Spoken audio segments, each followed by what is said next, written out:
All right, this is Dustin Sherman coming at you again from another episode of Forgotten Freedoms. This is episode 11, and today I have with me Miss Stephanie Taylor, and she's running for assembly. Something that we drastically need to change over here in Anchorage. So, welcome aboard, Stephanie. Thank you so much, Dustin. I'm happy to be here. So, I have a couple questions for you. I'm sure that you expected that, but why did you decide to run for assembly? Well, I do need to correct you on one thing because I heard you say that I was a vet. I am not a vet. Oh, you're not? No, my father was a vet. Okay. My family came here in 1970. My dad was in the military, in the Air Force, Okay. and this was his last change of station. So Anchorage is my hometown. I've been here for over 51 years, 32 years on the east side, and I'm running because this city is just a shell of what it used to be. And it's even gone that way that far just in the last 10 years. Oh, yes. Yes. I was gone for about 10 years and they came back and I don't even recognize the city anymore. It's very different. Yeah. So, you've given me a little bit of your background and things like that. So if you were to get into the assembly, and hopefully you will, Yeah. That's the point. But hopefully, once you're in there, what are some of the things that you want to work on? Few things that are of particular concern to me. One of them is the homeless situation. What we're doing is we're not doing anything. We're keeping it static. Another thing is these power grabs, the balance of power, restoring the proper balance of power, and the mail-in election. I'm very concerned about that. There was nothing wrong with our other system. I don't know why the assembly felt the need to usher in a new way to do things.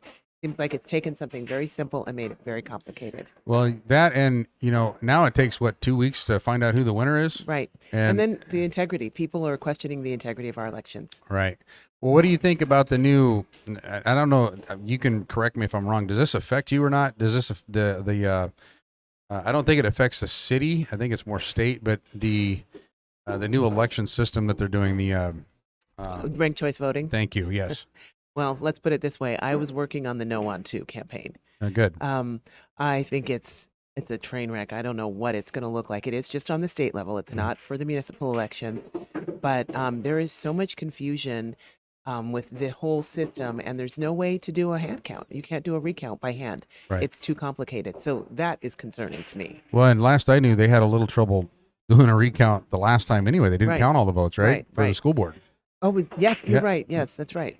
So So- yeah, it's crazy. I'm not excited about this ranked choice voting at all, as Yeah. I know a lot of people are not. People didn't know what they were voting for. They didn't understand. Well, and that's kind of the whole thing that the assembly and even the state legislature likes to do is they like to put in a lot of things that, for one, are hard to understand. And, they don't necessarily come out with the full truth half the time whenever they put out a policy decision like this. Well, this was not the legislature. This was a voter initiative. And that's why be careful what you sign when these petition gatherers, the signature gatherers are there, because this is a perfect example. I think it was 25 pages, the whole issue, the whole petition, the initiative. And people did not understand what they were signing. People think they're doing their good civic duty when they sign these petitions. Right. But that's how we ended up with a lot of things that have not been good for our state. The automatic voter registration with PFD applications is another example. It's made it complicated. I think our voter rolls are like 118% of our population now because of that. So I've heard that. Yeah. We've got people felons and people that shouldn't be voting, people that are no longer in our state or they're military or whatever. But this automatic voter registration, because we don't clean off our voter rolls, made it really complicated. Well, one of the things that I've kind of been thinking about, and this kind of goes back to the homelessness that you were talking about, but how does the mail-in voting affect the homeless population? Where do they get their ballots sent? Yeah, that's a good question. Well, where do they get any of their stuff sent? Because they're obviously getting different checks and other kinds of mail, but somehow I don't really know how that works. Yeah, well, how would the assembly know where to send that stuff? Yeah, Or the state or whatever. exactly. One of the things that I noticed that that's happened is our governor hasn't really stayed on the lieutenant governor for cleaning up the voter rolls. That's a huge issue, and it's been covered in different things. So I know that you have, you're running for What district are you running for? You're running in the one where Dunbar's in, correct? Yes, I am running in District 5, which is East Anchorage. Okay. It runs all of Muldoon, all the way up to Steckingen Heights, down Tudor, over to Burgaw, Mhm. and then, well, which Elmore, and then along the Glen Highway, except for a little bit of an area down by Boundary and Turpin that goes with Eagle River, all the way along the Glen, South Mountain View, up to Airport Heights and Burgaw. Most of it stops at Okay. Burgaw. So it's a big area. It's House Districts 15, 16, and 27 before redistricting. Right. What do you think about the redistricting? Redistricting is always controversial. It's, you know, I don't know how many lawsuits there are right now pending, but it's always so complicated, and it'll be interesting to see where everything lands. What's weird is that the lawsuits don't hold it up. Right. It's not like things are, you don't wait, and so that's kind of weird. Well, in my district, I'm in District 6, so I'll be voting for Randy Salt. I wish I could vote for you. I really do. I'm going to go out and help tomorrow, though, with your campaign. So, to me, I think it's I don't know. I've seen the maps that they put out. They put them out in the assembly. Out of the 8 maps that I've seen, 1 keeps me in the same district. 1. And basically, I'm on the edge of District 6, and they're basically going to end up putting me in District 4. And I don't want to be in District 4. We should be Midtown. Yep. Yeah. Yeah. And I know, like with my community council, we have 4 different assembly members that attend that one. We have Meg, we have Felix, we have John Weddleton, and Suzanne LaFrance. So right now, LaFrance and Weddleton are my reps. But if everything comes to the way that they want it, I'm going to end up having Meg and Felix. Mhm. Yep. So not real fond of that. Yeah. I understand mean, that. you know, and the district I live in is actually one of the most conservative districts in the city, but Yeah. they're trying to shrink it, right? Yeah. Yep. So last I heard, there was roughly 40,000 citizens per district. Something That's like that, that's what they're right. trying to keep. To me, looking at the maps and everything, it's almost it's almost like gerrymandering. They're trying to pull all their support to one place, Right. and to me, it just shows the corruption and everything that we're seeing in the city. And we need people like you that are going to get in there and consciously change it to what freedom-loving citizens in Anchorage want. And that's one thing that we've had a problem with here in Anchorage lately, at least in the last couple of years with COVID in the mix, is we've had a lot of freedoms taken away from us. Yeah, we have. So I'm looking forward to this election because I think out of everyone that's running, I think you have the best shot. I've been telling people that. I do appreciate it, and I think I have a really good shot too. I think he's very vulnerable. He only won the mayor's race in this district by about 3%, 700 votes or so. So that's very doable, and a lot of people are unhappy. There are a lot of business owners who have said to me, I've voted for him in the past, I can't anymore. Their businesses can't survive with the policies that he supports. Right. The other thing is we have to get people out to vote because I believe the votes are there, most definitely. But people have to realize, don't give up. Don't throw your hands up in despair. There's no point. No, there absolutely is a point. We can turn this thing around. Look what happened citywide with the mayor's race. Right. So we know it's doable. Yep. And that's the and what do you think about them adding another assembly member to the mix? Well, I can understand the reason for doing that. What will be interesting will be seeing how they change those lines for the assembly. And that's going to be where it gets interesting. Well, I know that the last election for assembly, there was a few for the ones that are up now, a few of them ran unopposed. Yeah.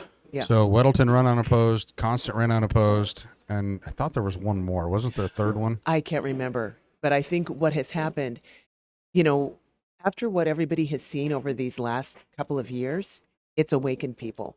And now people are stepping up to run and to support people because we have seen COVID has exposed kind of these ideologies and these agendas that are out there. And people are saying, what happened? And they're wanting to make a change. Well, you could see that last weekend when we had the big trucker convoy, right? It was amazing. That was a amazing. phenomenal thing. That made me proud to be an Alaskan. And, the fact that we were, for one, voicing our own concerns here in the state, but also supporting another country over in Canada. And, I mean, this went off in the state everywhere. It was in Fairbanks. It was here. It was in Kenai. Wow. We really stood up and showed a lot of support. And it was great to see that. And the best part about that was a lot of those truck drivers. I mean, that's a big part of our economic picture here in Yeah. Alaska. So, I think that, trying to think how to frame this, but whenever you got somebody that is, I think he thinks he's untouchable with Dunbar. I think that he thinks that he's just going to be a shoe-in.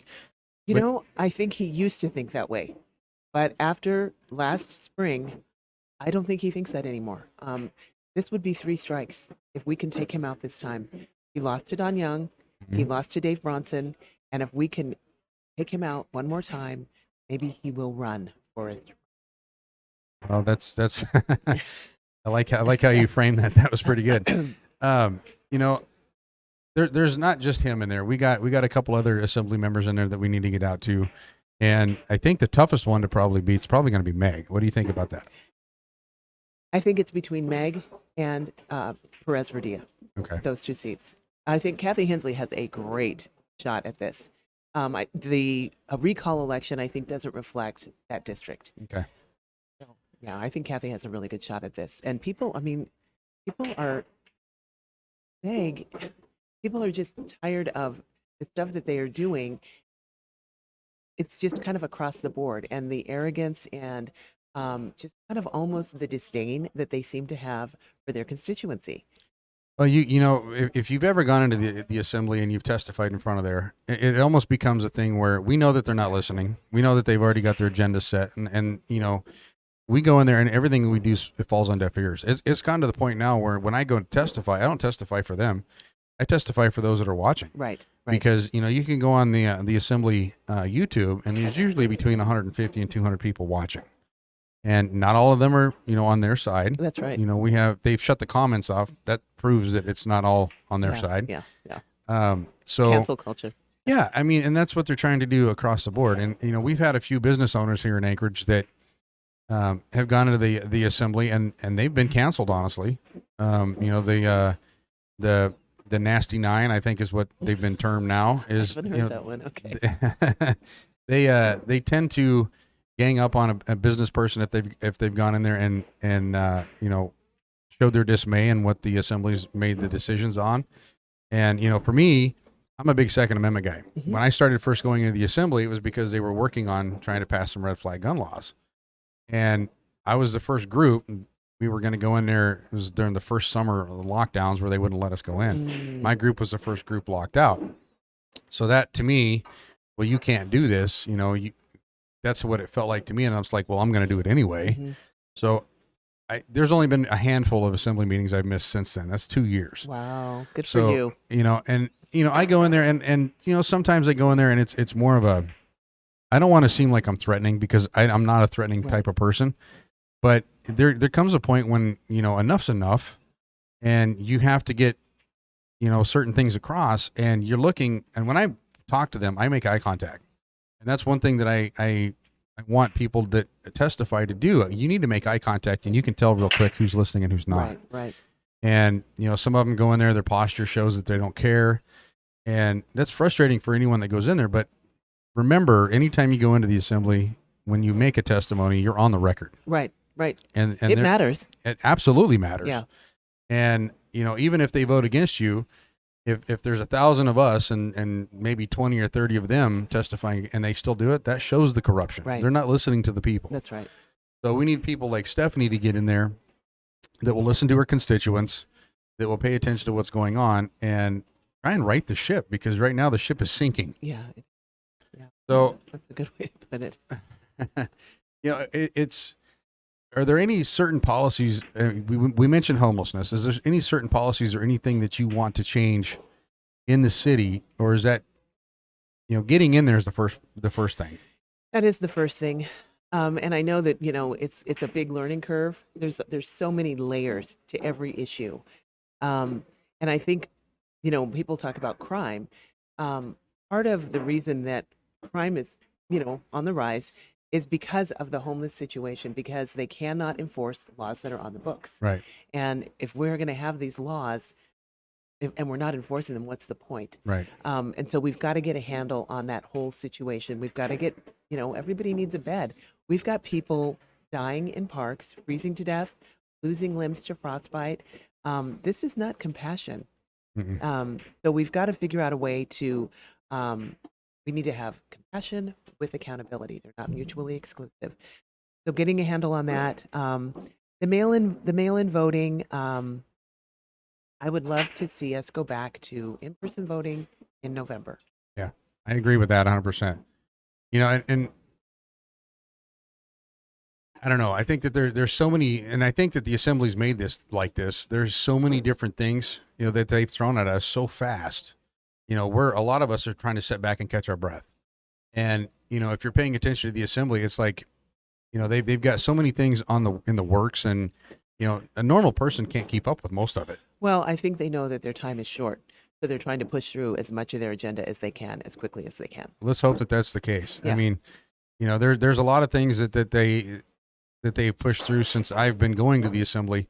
It makes me scratch my head. And one of them was this whole thing with the the hotels. So I went and testified against that. The homeless. Yeah, where they were trying to, they buy 5 hotels or something, or 5 places. Oh, yes. And, of course, that was with COVID money. And, what else could they have spent that money on that would have helped the city? Pretty much anything. Right. They didn't end up getting those places.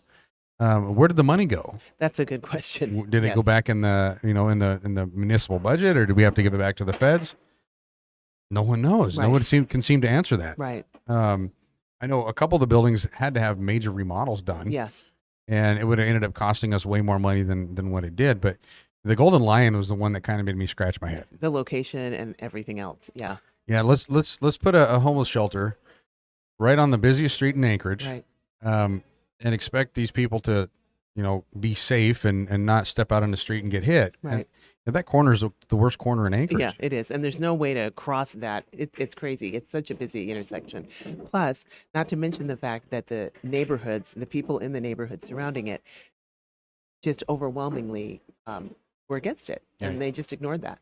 Well, I mean, Facebook pages popped up, and I mean, it was pretty evident that, the Midtown people did not want nothing to do with it. Right. So, but again, the assembly didn't want to listen. That what I think that they're doing, and they have their agendas and they have all this other stuff. But I think, and this is kind of what I've noticed in my short life, is whenever we end up having situations like this, it's because someone's trying to lead with their heart, not with their brain. And, it becomes an emotional thing. Right. And that's how they get their constituents to get behind it. Right. Well, we got to do this. And, because, it's the right thing to do. Well, emotionally, it may be the right thing to do, but when you think about it and what it's going to end up costing the rest of the citizens of the city, it's not necessarily the right thing to do. They need to help the people. Right. Well, and it's that kind of idea that if you have good intentions, that's enough, even if there are no results that go with that. Right. And honestly, how is it the right thing to do to keep people in self-destructive behaviors? Well, some of that I think that they create. Right. I mean, think about all the businesses that got shut down for COVID. How many of those businesses or the people that work for those businesses became homeless themselves? Mm. It's one of those things where you end up creating a bigger problem than what you're trying to solve. Right. And Just like mail-in elections. Exactly. You're going to make it even more difficult to count the votes. And to be honest with you, just talking to a couple different people with in the Muni, Barbara Jones and her office right now, they're understaffed. Everybody's understaffed. Look at all the businesses that have been shut down, or now they're only open limited hours. Right. And the thing of it is, the city shut all this down, decimated so many businesses, people's livelihoods, people's American dreams, and created a tremendous amount of division. How many people have strained relationships? Colleagues and coworkers are the same, family members, neighbors, friends, because of COVID policies. And we know initially, maybe they were right. We didn't know what to expect. Everybody was afraid. Right. But it became obvious very early on that it wasn't working. The collateral damage was too high. And yet this assembly doubled down. The mayor, the former mayor, look at the Valley, look at Kenai Peninsula. Yep. They pulled back on all of that, and they are thriving. Yeah. And Anchorage is a mess. Oh yeah, and I mean, that is probably the starkest comparison. Yeah, comparison of the Valley versus us, and you can even go into the Valley as far as look at their school stuff. And I just had Rachel Reese on, and we were talking about the difference between the Valley and Anchorage, and it's the economic impact. The schools never closed down, right? They stayed open. A lot of the sports and stuff like that still continued on. In fact, we ended up having 2 hockey teams that took first in nationals, and they all practiced out in the Valley. So, the Valley is a little smaller than Anchorage, but also they use their brain. And, I hate to say it, but I lived in the Valley. Kind of wish I was still out there in many respects. It's a closer knit community than what Anchorage is. Anchorage is spread out quite a bit more, but, they have not gone the whole, liberal ideology like we have here in town. And I think that if people were to step back, if the Anchorage people here in town were to step back and look to see how things ran out in the Valley, it would really open their eyes up. I think there's a disconnect between Anchorage and the Valley quite a bit.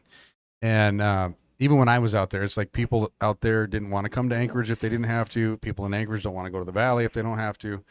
But I think that, there are neighbors, and I think that we can learn something from how they proceeded with everything. Well, and look at this too. The Valley's population is growing. Anchorage's is shrinking. Yeah. Yeah. Well, and that's another thing too. Let's talk a little bit about property tax, because my taxes are going to go up quite a bit. Pretty much everybody. So this year, they for those out there who are watching out of state, they decided to raise the property values here in Anchorage quite a bit. My house went up $27,000 in a year. It's kind of unheard of. I could see going up $4,000 or $5,000 a year. Right. But $27,000. So that's going to be a huge tax bill by the time the end of the year comes. And luckily this year I was smart enough to get the exemption filed. Okay. First time I've done it. And they so that helps a little, but yeah, it's still overvalued. Right. I've heard this from a lot of people, in particular seniors, because Anchorage has a large population of vets and a large population of seniors, and both are growing. And so if you're a senior, you're retired, your income is pretty static. So to have these fluctuations in property taxes is really problematic for people. Right. And they've planned for X amount of dollars, and then they get this green card that says otherwise. Mm-hmm. And so figuring out a way to keep that more constant is a concern. We need to look at some other ways to do that, because the exemption helps. You're talking about the $100,000 or $150,000 exemption. Yeah, mine's $50,000. Okay. Yeah. It helps, but when we're talking about all of these high valuations, it's not enough. Right. And so we've got to look at that. There's got to be a way to help our seniors have just more consistent numbers, so that, because they've got a fixed income. Yep. So that's a problem. It's I just bought my first home in 2019. Yeah, 2019. So this is my second year. And within 3 months, I got it in October. Within 3 months, my property tax went up. And so I went from paying like $1,800 a month to paying like $2,000 a month. Now I'm at $2,100 a month. Next year, it's going to be probably $2,200 or $2,300 a month. Yeah. And, my wages aren't increasing every year. Right. And the thing that kills me is the fact that we have a population decline. Right. But the property values are going up. How does that work? Supposedly we have a housing shortage here in Anchorage. And one of the reasons is because there's a couple things. One, they're not attracting business.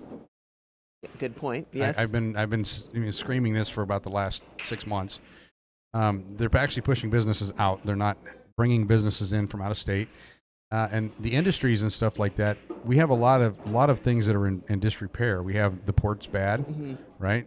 Mayor Bronson's working on that, but the ferry system is toast out of Juneau, so we're not. Our infrastructure right now is crumbling. Yeah. Even our roads, and Alaska doesn't have the best roads in the nation anyway. I mean, there's a lot of places, and you would think that with Alaska being as big as it is, we'd be able to go more places. We can't drive to our capital, right? Which is why they don't get me started on that one. We can't go and talk to our legislators and stuff. We have to fly there or boat there. Yeah. So, luckily here in Anchorage, we do have access to our assembly members. And most of them will go out and have coffee with you or, sit and talk to you. But most of the time when you talk to them, it falls on deaf ears. There's a couple of them in there that are pretty good, being Kennedy and Allard, and they fight for the right things. We need to balance, if anything, we need to balance the assembly. We do. It's not reflective of the population of Anchorage. No, there needs to be debate, Yes. and not one-sided debate. It needs to be, there needs to be a chance that someone's going to vote one way or the other, not always the same direction. Right. And Because the assembly's not intended to be a rubber stamp for anybody. no, There should be a healthy debate and everything. And the fact that we can't have that, it's part of that whole cancel culture thing. And I think it's like a trial with only one side presenting their case. Yep. So there's never a fair outcome. well, It's never justice. it becomes, and I've mentioned this a lot nowadays, is you're guilty until proven innocent. Yeah. It's totally backwards, Right. Everything's just kind of like we're living in a bizarro world right now. We are. And Anchorage is not much different now than what I see in California, unfortunately. And I moved back up here to get away from California, not to jump back into it. Well, how many people have heard Anchorage referred to as Los Anchorage? Yep. Yeah. And luckily so far we're the only city that's, well, other than Juneau, but Juneau's Juneau. We're the only city here in the area that's really gone kind of on the deep end. So, a lot of people are taking their shopping and things like that out to the valley. Right. They're going out to Three Bears and even Walmart out there. The policies and stuff that they've created have done nothing but hurt the city of Anchorage. They have not done anything to help them. Even the place that I'm doing the podcast from, they've been hurt by the policies of the assembly. So, is there anything else that you want to cover? Well, I think there's a couple things. First off, we've got to get people to vote. Yep. Ballots are in home March 15th, and the election is over on April 5th. Do not wait to put your ballot in. Conservatives like to vote on election day, but we have got to get those ballots in early because there were like 1,200 votes that didn't count in the last election because either signatures didn't get cured, postmarks weren't readable, they weren't in on time. So you've got to get your ballot in, and then you've got to call to make sure that it was processed. And when you get your ballot, it should all be on there. I'm glad that you mentioned that because I actually helped with some of the ballot curing process for Bronson's election, and there was about 4 or 5 people in that process that I actually knew their ballots were rejected. Right. And one of them was a customer of mine. I was luckily able to get a hold of him and get that straightened out. But I think that's just another way. It's a more complicated process. That was never an issue in person. No, and we could know the outcome immediately because we knew how many absentee ballots were outstanding, so they could call an election based on that number. We can't do that anymore, and there's no urgency in getting them counted. It seems like it's just this sort of because after being an observer, there's no urgency in the way that they're going through the process. There's so many new steps. It's just made it so complicated. Well, I know that there's been a lot of people that have been railing against the last election. So hopefully, not holding my breath, but hopefully they get it a little bit more under control this time. I think that last election with the Bronson administration, hopefully that will put a little bit more scrutiny on it, and hopefully people will pay a little bit more of attention. And, I witnessed some stuff that night on the election night that kind of blew my mind, but I got an explanation from Barbara Jones. I actually believe her. A lot of people, rail on her and everything else. I believe some of the explanation that she gave me, and mainly because I kind of witnessed what happened, and she was dead on with her explanation. Basically, a car came in late at night and dropped off ballots, and it was the car from Eagle River dropping off their late ballots. And I don't know why that happened. I'm kind of don't have a clue. Right. But there was just some things that. One thing that if you're an observer, make sure you stay there till everyone leaves. Yes. That's important. We need you there until all the ballots are counted. And we need observers. If Yes. people want to volunteer to do that, because we need to have coverage the entire time. So, connect with a campaign to get signed up with them so that you can get your training so that we can get you on board. Right. And that's the one thing that all the campaigns in Anchorage right now need is volunteers. Yep. Like tomorrow, I'm going to go out and get with a group of people, and we're going to go out and door knock for Stephanie here. Thank you. That's important to do. And a lot of times, people don't always pay attention to what's going on during an election. They may not even know an election's going on. That's true. Not everyone watches the news. Not everyone is involved in the assembly. But everything that happens in this city affects each person. The assembly, the policies that they make affect everybody here in the city. So Local politics. Local politics. it is. It's a very small. It's a small city. I mean, you've only got 330,000. Oh, I think Maybe it's less than that now. It is less than that now. It's below. It's like 270, 280. Yeah. Wow. Yeah. Does that include Eagle Rivers? I think it's the whole thing. It's the municipality of Anchorage, which includes Eagle River all the way to Girdwood. Wow. Yeah, our population is declining. Yeah. That's a scary proposition. I know when I moved back it was 330. That was what the census at least said. So wow, down to 270. Yeah, I could be wrong, but I'm pretty sure that's about the number right now. Wow, we've lost a lot of people. Yeah, we have. We do lose retirees and things like that. They move down south and stuff, but a lot of the population that has left because there's no boom in Anchorage no more, right? There's no, I'm surprised that a lot of these businesses and stuff are succeeding. The one that I worked for, we actually thought about closing down because we were closed for 8 months. How can anybody survive? How can, I look around town and you see all of these businesses that are empty or boarded up. Okay, if it's a strip mall and you own that strip mall, how are you making, your payments when you don't have tenants? Right. When Mayor Bronson, he said that he was going to give these business owners a break on their property taxes to reflect the amount of time that they were out of business, that they couldn't make money. But the assembly wants the full amount. And how are they supposed to have the full amount when they've been operating at 50% or less or shut down? Right. They shut us down in December. Well, talking to one or two of the assembly members, we have I'm not going to say it's a big one. We have a little nest egg, right? The assembly always keeps a little bit of money in case of emergencies, at least according to the one assembly member I've talked to on this. And to me, it's like whenever you have something like that and it's an emergency kind of situation, shutting everybody down, that's an emergency situation. That's an emergency. Right? Yep. But they didn't want to release a lot of that stuff. My business that I manage, we only got like 10 grand from the feds. We put one application in, it got denied. We put a second one in, it got denied. We put a third one in, we finally got something. We didn't get nothing from the muni. We ended up having to get it from the feds. And all that money was basically enough to keep our power on. We weren't open. Yeah. So we were in a strip mall, like you mentioned. The only thing that kept us alive, honestly, was the rent we were getting from a liquor store. Wow. The pot shop that's at the end of our building, which if we're in emergency, why was the liquor store and the pot shops open? Yeah. And then the only other thing that we kept open was a coffee shop, because we have a little shack out in our parking lot, and that kept us alive. Believe it or not, people were tired of being at home. They were coming in to get coffee by the droves. Just to get out and see people and feel normal. I know I had COVID back in November of 2020, and I got through it okay. I had a little bit of trouble breathing, but it wasn't the end of the world. Right. My wife, on the other hand, she got pretty sick. She was in the hospital for 6 days, Wow. but she survived it, and it got a little scary with her being in the hospital. But you know what? She's still not scared of this thing. She goes to work every day. She had some side effects and stuff after it was all over and done with. But she also understands that when it's our time, it's our time. Mm-hmm. She's not scared of the inevitable. I'm not scared of the inevitable. If it happens, it happens. And we can't just shut down our lives Right.